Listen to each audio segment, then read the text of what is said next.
All right, hip hinging. So hip hinging, deadlift position, whatever you want to call it, okay? The point is it's different than a squat.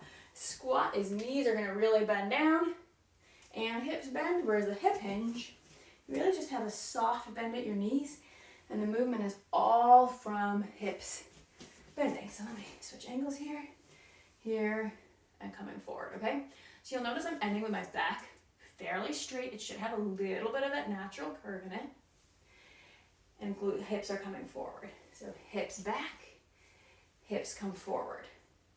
Now your knees will only bend depending on how flexible your hamstrings are. So if I did not bend my knees, I could go to about here, which isn't that far, but for my hamstrings are like, nope, I can't go any further. So I have to bend just a little bit so I can get more distance here.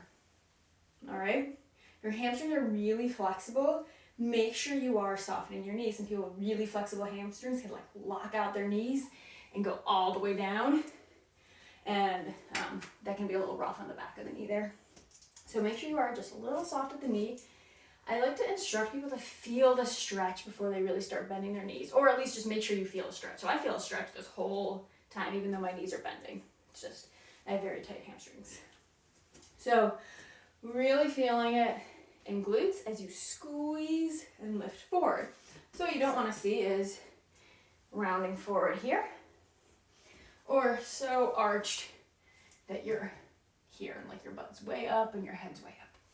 All right, it's kind of finding that balance. Again, that neutral spine, core engaged. Again, that similar as the squat, I kind of think about lifting my belly up off my thighs. Again, it's gonna touch eventually, but if I kind of think about that lift, even though it's still touching, it helps me engage my core